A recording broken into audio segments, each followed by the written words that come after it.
오늘 7월 둘째 주일에 하나님이 우리에게 주시는 말씀은 마가복음 6장 7절에서 13절까지이고 설교 제목은 나그네의 단순한 삶입니다.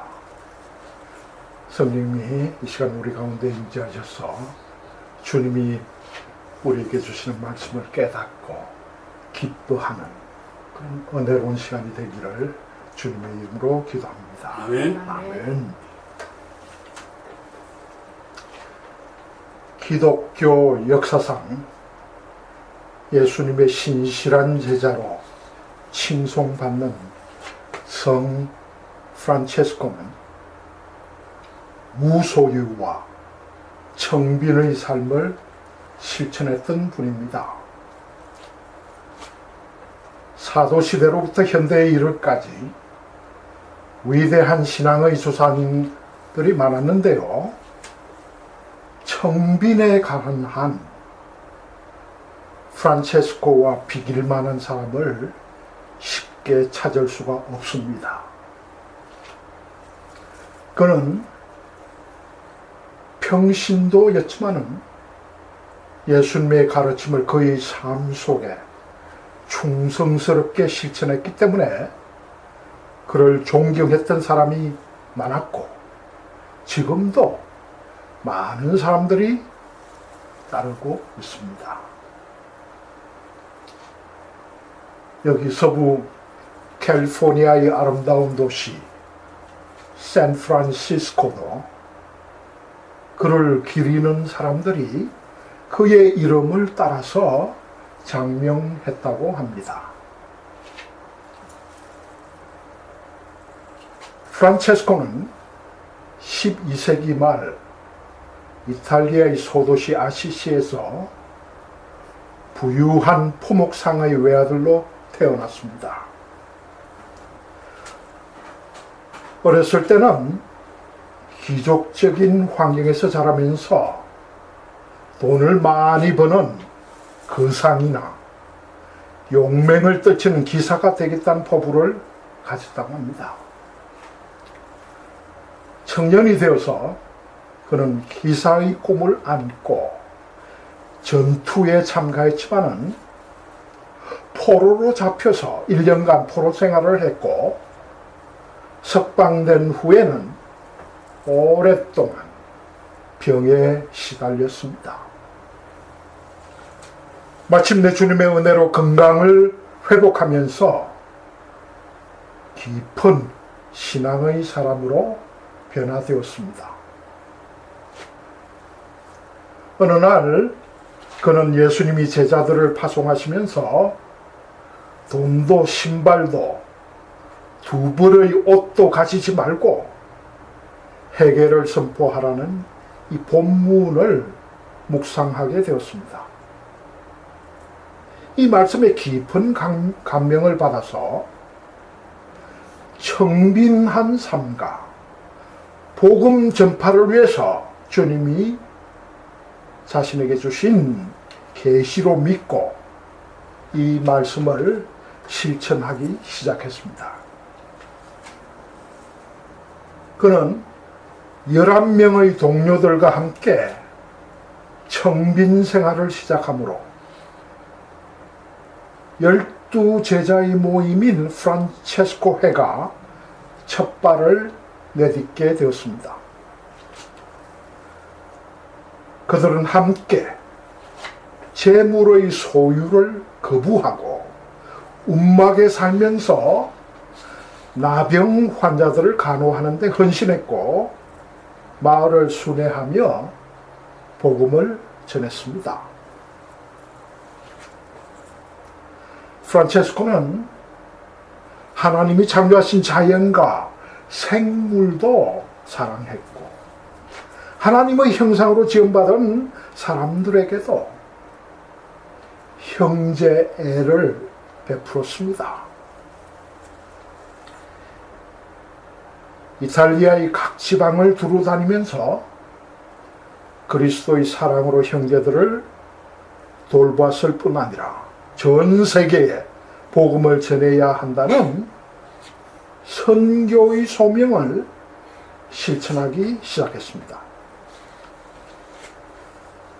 그의 생애 동안 여러 이슬람 지역에서 선교했고 100년 후에는 프란체스칸 선교사들이 당시에 이 지구의 끝이라고 생각했던 중국을 향해서 선교를 떠났다는 그런 기록도 있습니다.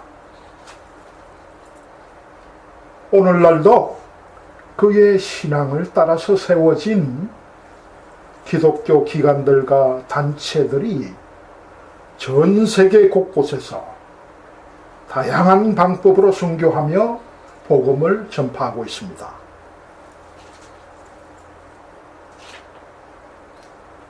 이 프란체스코에게 제자의 삶을 깨닫게 했던 이 본문 중에서 7절에 예수님이 12제자를 부르시고 둘씩 짝을 지어서 보내시며 귀신을 제어하는 권능을 주셨습니다. 예수님은 공생애를 시작하시면서 먼저 제자들을 부르셨고 그 12제자들을 가르치시며 훈련시키셨고 이제 그들이 흩어져서 선교할 수 있도록 그들에게 능력을 주신 것입니다. 본문 바로 앞에 있는 6절에 보면 모든 촌을 두루 다니시며 예수님이 친히 가르치시며 순회 전도를 하셨습니다. 이제 예수님이 그동안 훈련시키셨던 제자들을 각 마을에 파송하시며 선교 지역을 확대하신 것입니다. 이 12제자의 파송은 예수님의 공생에서 중대한 전환기가 되었고 또한 갈릴리 전도의 종반기를 맞이하는 때입니다.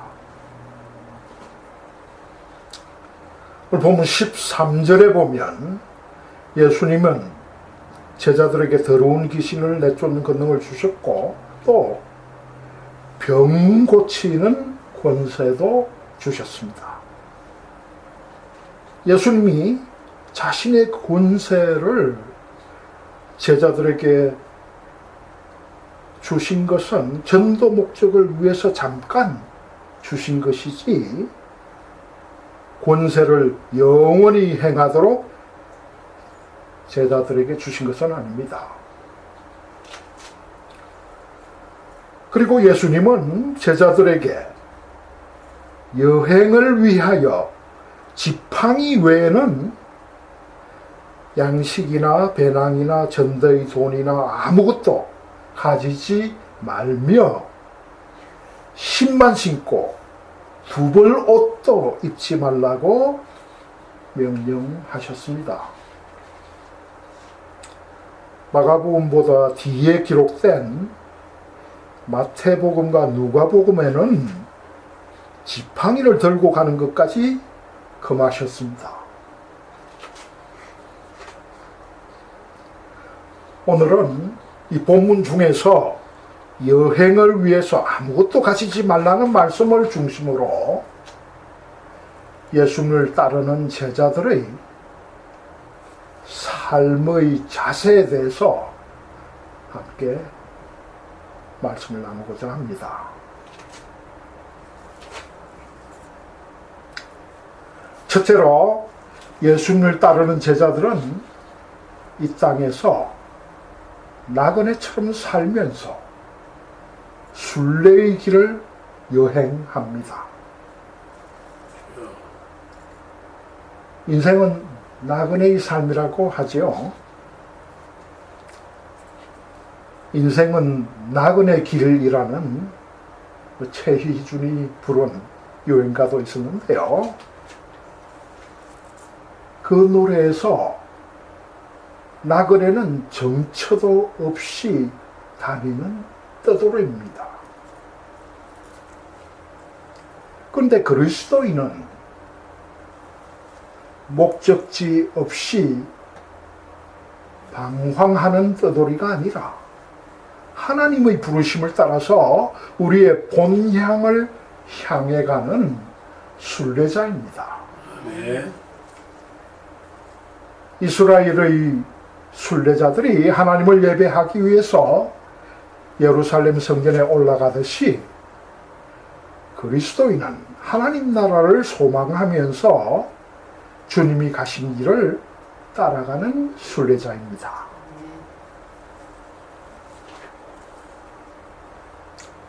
영국의 존 버녀는 성경 다음으로 많이 읽힌다는 그의 저서 철로 역정에서 크리스찬이 좁은 문을 지나고 십자가 언덕을 지나고 사망의 골짜기를 지나서 마침내 천성에 이르게 되는 그 순례자의 여정을 자세하게 그려놓았습니다. 이 순례자로서의 나그네는 육신의 안락과 인간의 욕구 대신에 하나님이 주신 영원한 약속을 바라보며 나아갑니다. 아멘. 하나님의 계명에 따라서 하나님의 사랑과 이웃 사랑을 위해 헌신하며 하나님 나라의 확장을 위해서 전진해 나갑니다.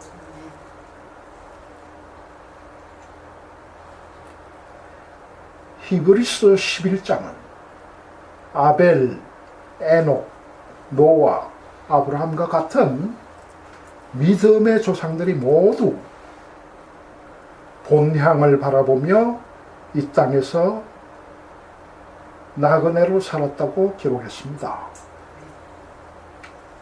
구약 성경에 등장하는 이 믿음의 영웅들을 소개한 뒤에 이 사람들은 다 믿음을 따라 죽었으며 약속을 받지 못하였으되 그것들을 멀리서 보고 땅에서는 외국인과 나그네로 살았다고 했습니다.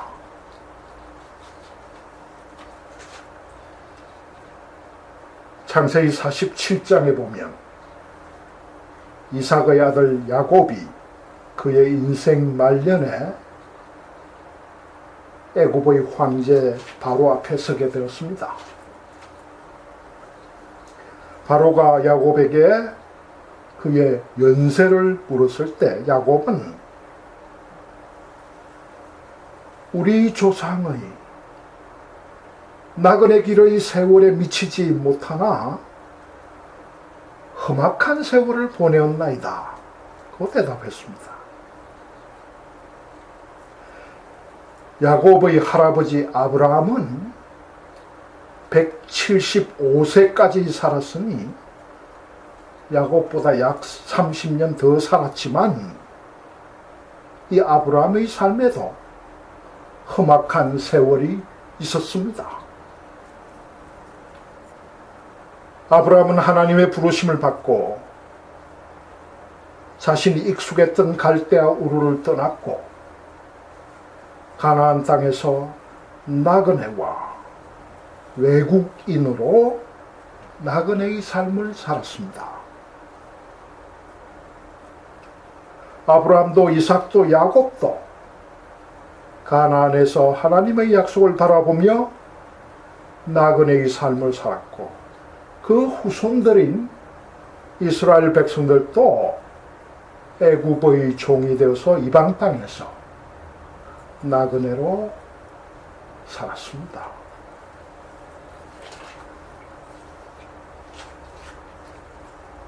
예수님도 이 땅에서 나그네의 삶을 사셨습니다. 아멘. 예수님 당시의 유대교 지도자들은 유대교의 중심인 성전이 예루살렘에 있었기 때문에 세상의 영광을 얻기 위해서 예루살렘으로 갔습니다. 그런데 예수님은 모든 영광스러운 삶을 포기하고 스스로 나그네의 인생을 사셨습니다. 하늘의 영광을 버리고 이 땅에 오셨을 뿐만 아니라 이 땅에서도 당시 세계의 중심이었던 로마로 향해 가신 것이 아니라 로마의 식민지 유대 땅으로 오셨습니다. 또 유대 땅 중에서도 종교와 정치의 중심지였던 예루살렘이 아니라 북쪽의 변방 갈릴리로 오셨습니다.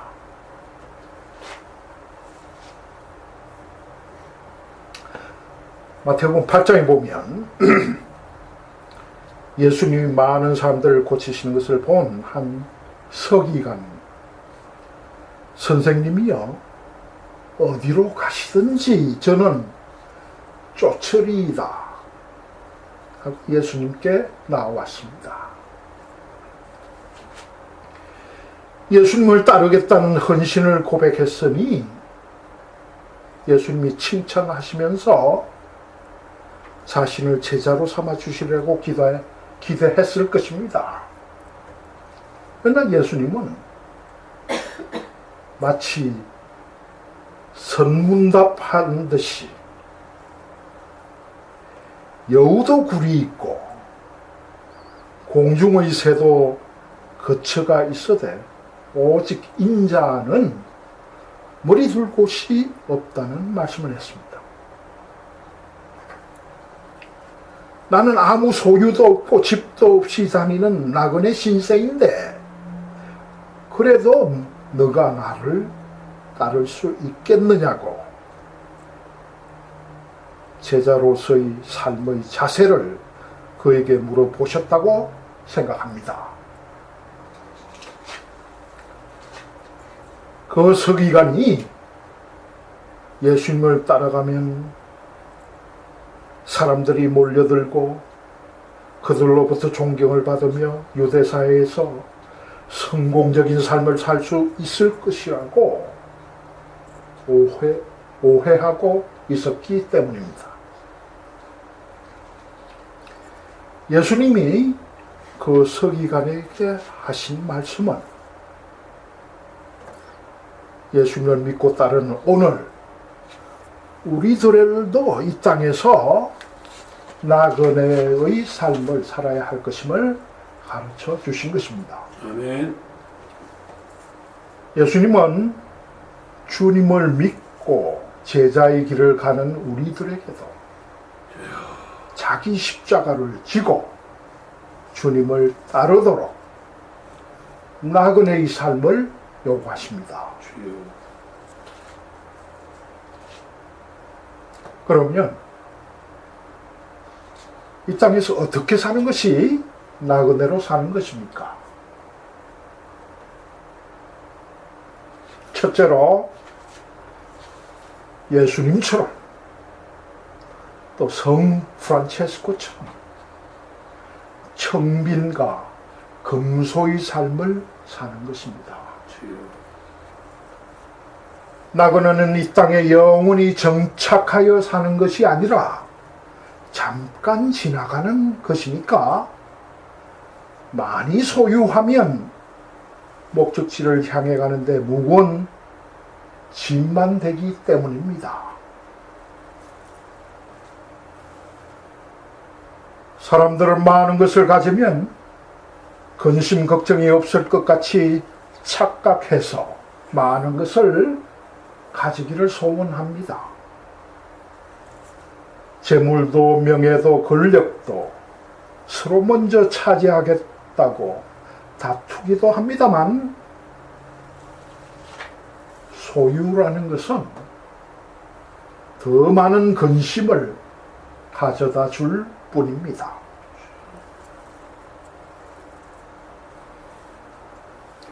오늘을 사는 사람들은 옛날 사람들에 비하면 물질적으로 풍족한 환경에서 살고 있으니까 현대인은 육신적으로 풍부합니다만 영적으로는 오히려 메마르기 쉽습니다. 물질적인 풍요는 영적인 빈곤을 가져오기 쉽기 때문에 예수님의 제자들은 하나님과 깊이 교제하는 영성을 위해서 청빈한 삶을 지향해야 할 것입니다.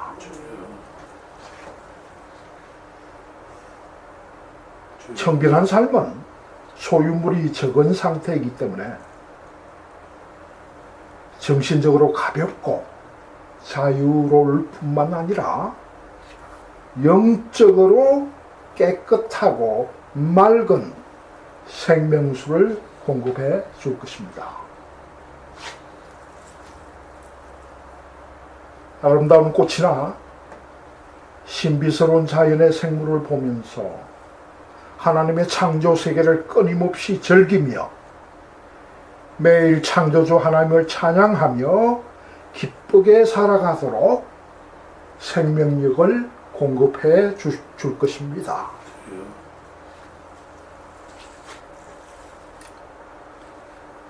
마태복음 6장에 공중의 새를 보라. 들의 백합화가 어떻게 자라는지 생각해보라. 수고도 아니하고 길쌈도 아니하느니라. 말씀 있죠.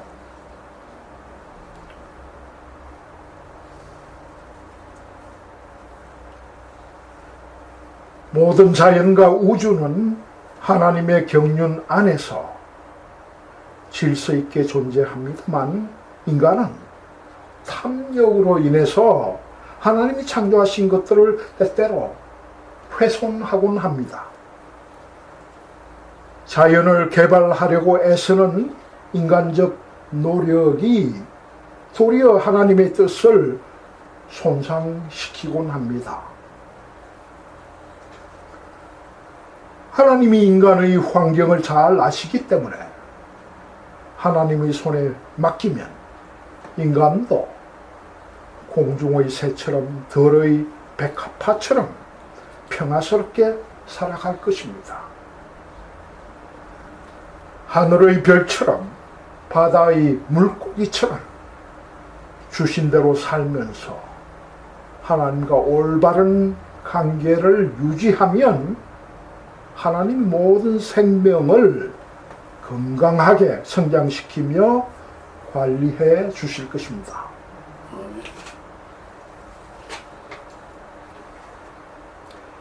주님을 따르는 제자의 삶은 자신의 이기적인 생각과 세상적인 가치관을 모두 내려놓고 하나님 나라와 그 의를 위해서 하나님 말씀에 겸손히 순종하는 것입니다. 자신의 소유와 능력에 의존하지 않고 하나님께 의지하며 말씀과 기도의 경건한 삶을 사는 것입니다. 손양훈 목사님처럼 자기 자식을 죽인 원수를 아들로 삼아서 원수를 사랑하는 주님의 말씀을 따르는 것입니다. 왼뺨을 치면 오른뺨을 돌려대고 오리를 가자면 십리를 가며 형제를 비판하지 않고 형제를 용서하는 삶을 실천하는 것입니다. 아멘. 넓은 길을 마다하고 좁은 길로 가면서 안락한 삶 대신에 불편과 고난도 감내하며 제자의 훈련을 하는 것입니다. 그 길은 힘들고 불편해도 영원한 생명으로 인도하는 길이요, 모래 위에 집을 짓는 대신에 반석 위에 집을 짓는 것이기 때문입니다. 주님의 뜻을 위해서라면 어디든지 가겠다며 겸손히 순종하는 삶이 주님을 따르는 제자도이기 때문입니다. 소유가 많고 부유한 삶이 행복의 조건이 아니고 금소한 환경 가운데서도 기쁨이 가득한 삶을 살 수 있기 때문입니다.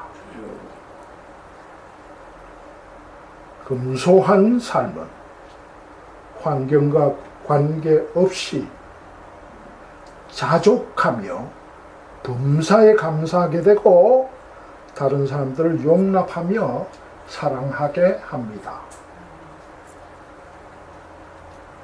그래서 잠언 17장에 마른 떡 한 조각만 있고도 화목하는 것이 육선이 집에 가득하고 다투는 것보다 나으니란 말씀했죠. 가지 많은 나무에 바람 잘 날 없듯이 가진 것이 많으면 복잡하고 번거롭고 그만큼 평안하지 못할 때가 많고 마음이 황폐해질 뿐입니다.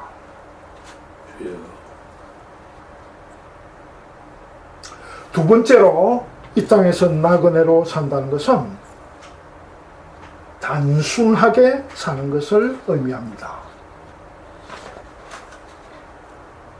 단순하다는 것은 우리의 시선이 흐트러지지 않는 것이어서 탐욕이 우리를 유혹하는 것들을 쳐다보지 않으며 세상의 쾌락에 대한 관심 대신에 오직 하나님께 집중하는 것입니다.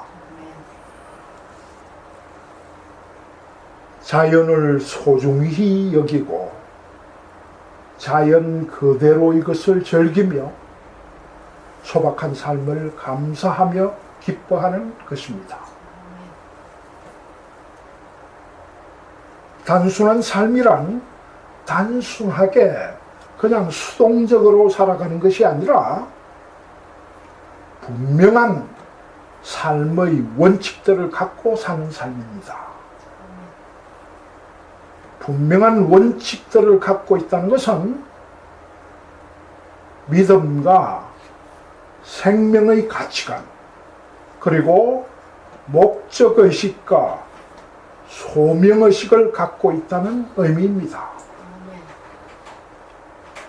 삶의 의미와 목적에 대한 깊은 성찰이 있어야 하고 또 계획이 있어야 하고 훈련이 필요합니다. 그러므로 단순한 삶은 그저 단순한 생활 방식을 기계적으로 따라하는 것이 아니라 자발성과 창의성을 요구하는 일입니다. 단순한 삶은 우리를 목적지로 인도하며 우리가 인생의 본래 목적에 더욱 열중할 수 있게 하고 또 우리가 보다 더욱 중요한 일에 집중할 수 있게 합니다. 물질과 성공을 추구하며 경쟁과 이기심으로 분주해진 세상에서 단순한 삶은 자신이 할 일을 선택해서 하니까 삶의 여유와 활력 그리고 만족이 있습니다.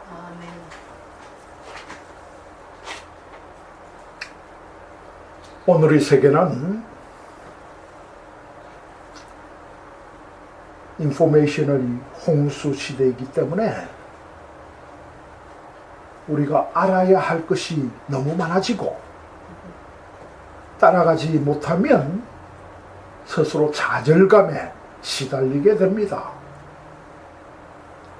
그리고 모든 것이 급히 변하니까 가전제품은 새 모델이 쏟아져 나오고 컴퓨터는 새 것인데도 또 업그레이드 해야 합니다. 그리고 제품의 종류도 너무 많고 품질과 가격이 천차만별이어서 우리는 선택의 고민을 하며 살아갑니다. 세상이 필요 이상의 기능을 가진 기계로 넘쳐나기 때문에 오히려 가장 기본적인 기능을 잃어버리기 쉽습니다. 물건뿐만 아니라 사람에 대한 집착, 과거에 대한 미련, 지식에 대한 욕심까지도 꼭 필요한 것인지를 생각하고 정말 중요한 것을 선택해야 할 것입니다. 빠르게 변화하는 세상, 다양한 것들로 가득 찬 세상에서 살아가려다 보니 또 모든 것이 복잡합니다. 세상이 복잡해질수록 우리의 가장 기본적인 자세는 반드시 필요하지 않은 것들을 과감하게 버리는 것입니다. 아멘. 변화무쌍하고 복잡해지는 세상에서 단순한 삶을 사는 방법은 가졌던 것을 버리고 붙잡았던 것들을 내려놓는 일입니다. 별로 중요하지 않은 일들에 생각과 우리의 몸이 묶여 있으면 빈자리가 없어서 보다 본질적인 것을 우리가 추구할 수 없기 때문입니다. 지금까지 우리가 붙들어온 것들을 놓칠까봐 전전긍긍하며 움켜쥐고 있는 것이 아닌지 우리 스스로 하나씩 점검해 보아야 할 것입니다. 교회도 복잡한 세상을 따르는 대신에 단순한 제자도를 따라서 가난해지고 작아져서 순수한 교회의 모습을 회복해야 할 것입니다. 나날이 복잡해지는 세상에서 살아가는 일은 단순하게 사는 것이고, 단순하게 산다는 것은 그리스도를 마음의 중심에 모시고 주님만 따르는 것입니다. 주님을 삶의 중심에 모시고 주님의 뜻을 따라서 주신 것을 감사하며 기쁨으로 살아가는 그 나그네의 삶이야말로 자유롭고 행복할 것입니다. 아멘. 하나님이 우리 모두 축복하셔서 이 세상의 유혹들을 이기고 청빈과 금소의 삶, 단순한 삶을 통해서 주님의 참된 제자로 우리 모두 살아갈 수 있기를 주님의 이름으로 축원합니다. 아멘. 그냥 기도하시겠습니다. 주여.